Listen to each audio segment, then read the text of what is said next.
আমরা আপনাদের সামনে কোনো সরকারি টাকা ভাগাভাগির পরিকল্পনা করতে আসি নাই। আমরা আপনাদের সামনে কোনো অন্যায় অত্যাচারকে প্রশ্রয় দেওয়ার জন্য আসি নাই। আমরা আপনাদের সামনে এমন কোনো দাবি নিয়ে আসি নাই যে দাবির কারণে আমাদের ব্যক্তিগত কোনো লাভ হবে। আমরা এমন কোনো এজেন্ডা নিয়ে আপনাদের কাছে আসি নাই, আসতেও চাই না যে এজেন্ডার কারণে আমরা ব্যক্তিগতভাবে লাভবান হওয়ার কোনো সম্ভাবনা থাকবে। তাহলে আমরা কেন আসি আপনাদের কাছে? আমরা কেন এসেছি আপনাদের কাছে? আমাদের উদ্দেশ্যটা কি? কি কথা বলতে চাই? কি নিয়ে কাজ করতে চাই? কি নিয়ে আগাতে চাই? আমরা এসেছি আপনাদের সামনে সত্যের কথা বলার জন্য। আমরা এসেছি আপনাদের সামনে মিথ্যার বিরুদ্ধে অবস্থান নেওয়ার জন্য। আমরা এসেছি আপনাদের সামনে দুর্নীতির বিরুদ্ধে শক্ত মজবুত অবস্থান নেওয়ার জন্য। আমরা এসেছি আপনাদের সামনে ন্যায় এবং ইনসাফের সমাজ কায়েম করার জন্য। এই সমাজে কোন দুঃখী মানুষ, কোন দরিদ্র মানুষ না খেয়ে মরবে না। আমরা যে সমাজের কথা বলতে চাই, এই সমাজে কোন দুর্নীতিপরায়ণ লোকের জায়গা হবে না। আমরা যে সমাজের কথা বলতে চাই, এখানে সমাজের, রাষ্ট্রের, সরকারের টাকা ভাগাভাগি করে খাওয়া হবে না। আমরা নিঃস্বার্থ, আমরা নিজের রক্ত, নিজের শরীর, নিজের সম্পদ, নিজের ইজ্জত, নিজের মান মানুষের, জনগণের কল্যাণে বিলিয়ে দিতে চাই।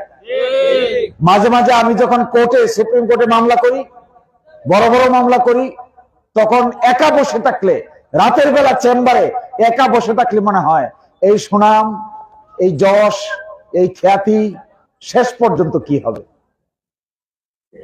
এত টেলিভিশনের কথা, এত টাকা, এত পয়সা, এত ইজ্জত, এত সম্মান। আমি অজপাড়াগাঁয়ের মানুষ ছিলাম, আমি রাস্তায় হেঁটেছি, আমি ধান ক্ষেতের আইলে হেঁটেছি, আমি গরু দিয়ে ধান মাড়াই করতে দেখেছি। তখন কোনো মেশিন ছিল না, তখন কোনো বোমা মেশিন ছিল না, তখন কোনো যন্ত্রপাতি দিয়ে কৃষি কাজ করা হতো না। তখন ভোর রাতে উঠে নাঙ্গল দিয়ে, গরু দিয়ে হাল চাষ করা হতো। এই সময় আমি দেখেছি, ক্ষেতের আইলে হেঁটেছি, আমি হাওরের মধ্যে হেঁটেছি, আমি হেঁটেছি, হেঁটে হেঁটে রাতে অন্ধকারে পাখি মারতে হেঁটেছি। আমি, আমার নানার বাড়ি রফিনগর, আমার বাড়ি সামারচর। কিন্তু তখন মনে হয় এই অজপাড়াগাঁ থেকে আমাকে আস্তে আস্তে এই সমাজ কত বড় আসনে আসীন করেছে। কিন্তু আমি এই মানুষের জন্য কি করলাম? কার জন্য কি করলাম? কাকে কি দিলাম? এই যে আমাকে এত সম্মান দেওয়া হলো, আমাকে এত ইজ্জত দেওয়া হলো, আমাকে এত পজিশন দেওয়া হলো, আমাকে এত বেশি পরিমাণ ইজ্জতের সহিত রাখা হলো। বাংলাদেশ, বাংলাদেশের বাইরে, বাংলাদেশের সব জায়গায়, যে জায়গায় যাওয়া হয় না কেন, যেখানেই বলি না কেন, নাম বললেই মানুষ ইজ্জত করে। কিন্তু আমি এই দুঃখী, দরিদ্র, হতবিহবল, কৃষিজীবী, শ্রমজীবী মানুষের জন্য আমি কি বা করেছি? আপনাদের কাছে আসার, আকুতি পেশ করার একটাই শুধু উদ্দেশ্য, এই দুঃখী, দরিদ্র, বিরাই সাল্লার মানুষের স্বাস্থ্য ব্যবস্থার পরিবর্তন হওয়া দরকার। এইখানকার দুর্নীতি মুক্ত বিরাই সাল্লা গঠিত হওয়া দরকার। এইখানে মানুষের কৃষির উন্নয়ন ঘটানো দরকার। এইখানে শিক্ষার উন্নয়ন ঘটানো দরকার। এইখানে এখনো খুবই দুঃখজনক, একজন গর্ভবতী নারী, তার যখন প্রসব বেদনা হয়, তাকে এই অজপাড়াগাঁ থেকে শহরে নিতে নিতে রাস্তায় প্রসব বেদনায় কাতর হয়ে সন্তানের জন্ম হয়ে যায়। আমরা শিক্ষিত মানুষ, আমরা ধনী মানুষ, আমাদের ইজ্জত আছে, আমাদের অনেক সম্মান আছে, কিন্তু আমরা তো পারি নাই এই একজন দুঃখী দরিদ্র মানুষের স্ত্রী, এই ওয়াইফকে, তার সন্তান সম্ভবা নারীকে তার স্বাস্থ্যের নিরাপত্তা তো আমরা দিতে পারি না। আমরা তো পারিনি তার জন্য একটা হাসপাতাল বানাতে। আমরা তো পারি নাই আমাদের বাড়ির সামনের রাস্তাঘাটগুলোকে সুন্দর করে গঠন করতে। আমরা তো পারি নাই নদীর উপরে সঠিকভাবে ব্রিজ নির্মাণ করতে।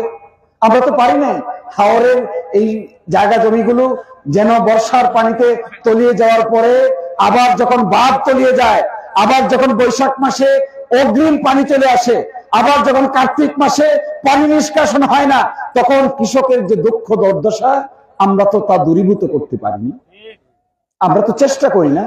আমরা কি করি? আমরা একটা বাঁধ নির্মাণের পিআইসির ভাগাভাগি নিয়ে নিজেরা ব্যস্ত থাকি। আমরা একটা বিল, কে কতটুকুর মালিক হবে এ নিয়ে বন্দুক দিয়ে গুলি করে প্রতিপক্ষকে মারতেও আমরা দ্বিধাবোধ করি। কিন্তু তা তো রাজনীতির কেন্দ্রবিন্দু হওয়ার কথা নয়। এটা কোনো সুস্থ মানুষের রাজনীতি হওয়ার কথা নয়। এটা কোনো রাজনৈতিক নেতৃবৃন্দের কাজ হওয়ার কথা নয়। এই কাজ থেকে বিরত থেকে নতুন করে এই জায়গাটাকে গঠন করার জন্য শিক্ষা, স্বাস্থ্য, চিকিৎসা, গর্ভবতী নারীর নিশ্চয়তা, এই সব কিছু দিতে আমরা আপনাদের সামনে আমাদের কথা নিয়ে হাজির হয়েছি। আমরা চাই আপনারা আমাদের পাশে দাঁড়ান, বন্ধুর মতো পাশে দাঁড়ান, ভাইয়ের মতো পাশে দাঁড়ান, গার্জিয়ানের মতো পাশে দাঁড়ান, অভিভাবকের মতো পাশে দাঁড়ান। আমাদের অন্যায়কে অন্যায় বলেন, আমাদের ন্যায়কে ন্যায় বলেন, আমাদের অসত্যকে অসত্য বলেন, আমাদের সত্যকে সত্য বলেন। আমরা যদি অন্যায় করি আমাদেরকে অঙ্গুলি তুলে বলেন আপনারা অন্যায়ের সহযোগী। আমরা লজ্জায় মুখ গুটিয়ে চলে যাব। আমরা নির্লজ্জ নই, আমরা নির্বোধ নই, আমরা আত্মহমিকাহীন নই, আমাদের আত্মমর্যাদা আছে। আমরা সরকারের টাকা ভাগাভাগিতে আমাদের পক্ষে কোনোদিন অংশগ্রহণ করা সম্ভব নয়। আমাদের পক্ষে সরকার মানুষকে, দরিদ্র মানুষকে উন্নতির জন্য যে বরাদ্দ দেয়, এই বরাদ্দের অংশ থেকে এক বিন্দু পরিমাণ, এক তিল পরিমাণ, এক পাই পরিমাণ আমাদের দ্বারা মেরে খাওয়া সম্ভব নয়। এইখানে যে মানুষ দেখতে পাইছেন যারা বসে আছে, এরা সারা জীবনেও কোন মানুষের আমানত খেয়ানত করে না। আমরা কারো আমানত খেয়ানত করি না। ইসলামের যে মূল বিধান, নেতৃত্ব একটা দায়িত্ব, এটা কোনো ভাগাভাগির রাজনীতি না। আল্লাহ তাআলা তাকেই নেতৃত্বের আসনে বসান যিনি নাকি এই দায়িত্ব সঠিকভাবে পালন করতে পারে। এবং বলা হয়ে থাকে, তখন বলতেন ওমর রাদিয়াল্লাহু তাআলা আনহু বলতেন যে ফোরাত নদীর তীরে একটা কুকুরও যদি না খেয়ে মারা যায়, আমি ওমর তার জবাব দিতে হবে মানুষকে। আমাদের কাছে নেতৃত্বের অনুভূতি এরকম, আমাদের কাছে মানুষের আমানতের অনুভূতি এরকম, আমাদের কাছে সরকারের টাকার অনুভূতি এরকম, আমাদের কাছে একজন গর্ভবতী নারীর গর্ভের সন্তানের অনুভূতি এরকম, আমাদের কাছে একজন দুঃখী দরিদ্র মানুষের ইজ্জতের মর্যাদা এরকম, আমাদের কাছে একজন শিক্ষকের মর্যাদা এরকম, আমাদের কাছে একজন আলেমের মর্যাদা এরকম, আমাদের কাছে একজন পুরোহিতের মর্যাদা এরকম, আমাদের কাছে একজন ধনী, গরিব, নির্বোধ, উঁচু নিচু, কালো, কৃষক, শিক্ষিত, সকলেই আমাদের কাছে একজন নিরাপদ আশ্রয়স্থলের নাম। আমরা কোনো মানুষের ইজ্জত যদি হরণ করি, কোনো মানুষকে যদি আমরা বেইজ্জতি করি, কোনো মানুষকে নিয়ে যদি আমরা ছিনিমিনি খেলি, কোনো মানুষকে ফাঁসিয়ে দেওয়ার জন্য যদি মামলা ব্যবসা করি, তাহলে দুনিয়াতেও আমরা মনে করি আমাদের শাস্তি হবে, আখিরাতেও আমরা মনে করি আমাদের শাস্তি হবে। দেখেন, এত আহমরি ভাব ভালো না, নিজেকে এত জাহির করার কিছু নাই। চোখের সামনে কি দেখলাম?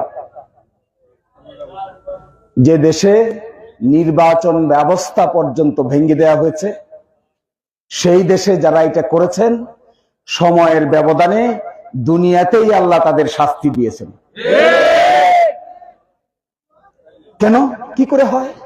একটা দেশে ইলেকশন নাই, রাজনীতি নাই, অপরপক্ষ নাই, ক্ষমতা আসে কোথা থেকে? আমি কম্পিটিশন করব, আপনি কম্পিটিশন করবেন, আমরা কম্পিটিশন করব, জনগণ যাকে সিলেক্ট করবে তিনি রাষ্ট্র ক্ষমতায় অধিষ্ঠিত হবেন। রাতের অন্ধকারে টেবিলের নিচে দিয়ে মানুষকে ধোঁকা দিয়ে অসত্য কথা বলে মিথ্যার আশ্রয় নিয়ে আপনি কি কখনো রাষ্ট্র ক্ষমতা দখল করতে পারেন? No. That is what is not the democracy. Democracy will never permit you. Democracy যদি বিশ্বাস করেন, গণতন্ত্রে যদি বিশ্বাস করেন, মানুষের উপর যদি আস্থা থাকে, তাহলে ওপেন কম্পিটিশনে আসেন, উন্মুক্ত কম্পিটিশনে আসেন। মানুষের কাছে মানুষের কি উপকার করবেন পেশ করেন, বলেন মানুষ আপনি এটা করবেন, আমি বলি আমি এটা করব, আপনি বলেন আপনি কি করবেন। মানুষ যাকে ভালোবাসবে তারাই মানুষের প্রতিনিধি হিসেবে নির্বাচিত হবে। এই ঘটনার মধ্যেই গণতান্ত্রিক মূল্যবোধ নিহিত। কিন্তু কি দেখেছি আমরা, কি দেখেছি? এই দেশের জনগণের 2 পয়সার কোনো মূল্য ছিল না বিগত 15 বছর। এই দেশের জনগণকে মানুষ মনে করা হয় নাই। এই দেশের জনগণের মতামতের কোনো মূল্য ছিল না। এই দেশের জনগণকে নিয়ে আমরা হাসি তামাশা করেছি। এই দেশের মানুষকে নিয়ে আমরা ঠাট্টা বিদ্রুপ করেছি যে জনগণকে আমি যাকে বলি, আমরা যাকে বলি সেই রাষ্ট্র ক্ষমতায় অধিষ্ঠিত হবে। এটা কি গণতন্ত্র হতে পারে? আমরা আপনাদের সামনে এসেছি, আমাদের কর্মকাণ্ডকে যদি ভালোবাসেন আমাদেরকে সাপোর্ট করবেন।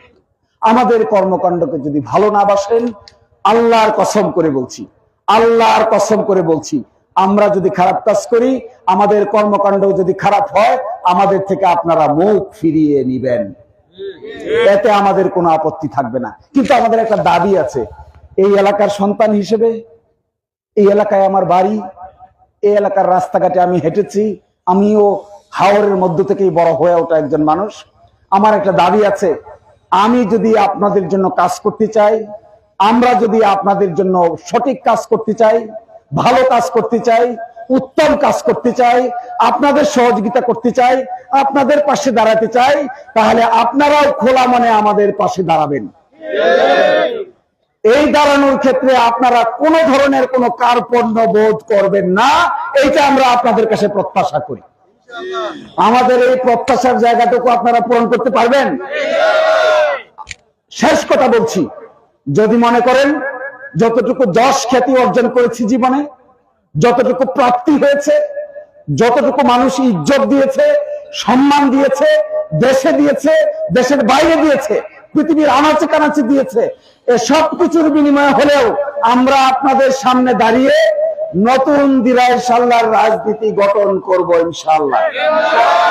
এই রাজনীতিতে অন্যায় থাকবে না, এই রাজনীতিতে 2 নম্বরই থাকবে না, এই রাজনীতিতে মিথ্যা থাকবে না, এই রাজনীতিতে সরকারের টাকার ভাগাভাগি থাকবে না, এই রাজনীতিতে গরিব মানুষকে ঠকানো হবে না, এই রাজনীতিতে মানুষের টাকা মেরে মামলায় জড়িয়ে তার জীবনকে অতিষ্ঠ করা হবে না। এই রাজনীতি হবে উদার, এই রাজনীতি হবে নতুন, এই রাজনীতি হবে সত্য মিথ্যার পার্থক্যের মতো। আমি বলি, মানুষের জীবনে অনেক পরিবর্তন হয়। এই আমার শেষ কথা, আপনাদেরকে আর বিরক্ত করব না, রাত হয়ে গেছে। আমরা আপনাদের সামনে বন্ধুর মতো দাঁড়াতে চাই। আপনারা আমাদের কাছে বন্ধুর মতো হাত বাড়িয়ে দিতে রাজি আছেন? আমরা বন্ধুর মতো হাত বাড়িয়ে দিতে চাই। দেখবেন আমাদের সঙ্গে একটু ওঠা বসা করেন, একটু চলাফেরা করেন, আমরাও আপনাদের সঙ্গে চলাফেরা করি। এককভাবে কখনো বন্ধুত্ব হয় না, এক পক্ষের আগ্রহে কখনো বন্ধুত্ব হয়। বন্ধুত্ব হতে গেলে উভয় পক্ষের একটা আগ্রহ লাগে, উভয় পক্ষের একটা ইচ্ছা লাগে, উভয় পক্ষের একটা আগ্রহ, ইচ্ছা, অনুভূতি লাগে। আমি যদি আপনাকে একটা মাছ কোনো কারণে আমার বিল থেকে দেই, এই মাছটা পাওয়ার পরে আপনিও যদি আমাকে আপনার বাড়িতে তরকারি আছে তা দেন, তারপরে আমার এবং আপনার মধ্যে একটা গভীর বন্ধন তৈরি হয়, আত্মীয়তার বন্ধন তৈরি হয়, আত্মার বন্ধন তৈরি হয়, ফ্রেন্ডশিপ ক্রিয়েট হয়। অনেক সময় আত্মীয়তার বন্ধন থেকেও আত্মার বন্ধন শক্তিশালী হয়। আমরা আপনাদের সঙ্গে এই আত্মার বন্ধন প্রতিষ্ঠা করতে এসেছি। আমরা আপনাদের সঙ্গে আত্মীয়তার বাইরে গিয়ে, রক্তের সম্পর্কের বাইরে গিয়ে বন্ধুত্বের এই বিশ্বস্ত সম্পর্ক গড়ে তোলার জন্য এসেছি। আমাদের এই বন্ধুত্বের হাত আপনারা অ্যাকসেপ্ট করবেন? আমরা আপনাদের সঙ্গে কাঁধে কাঁধ মিলিয়ে কাজ করতে চাই। আমাদের ভুল ধরিয়ে দিবেন। আমরা যদি অসত্য কাজ করি আমাদেরকে থামিয়ে দিবেন। আমরা যদি সত্য কাজ করি আমাদেরকে সাহায্য করবেন। আল্লাহ তাআলা সকলকেই এই সত্যের পক্ষে দাঁড়ানোর তৌফিক দান করুন। আসসালামু আলাইকুম রাহমাতুল্লাহি তাআলা।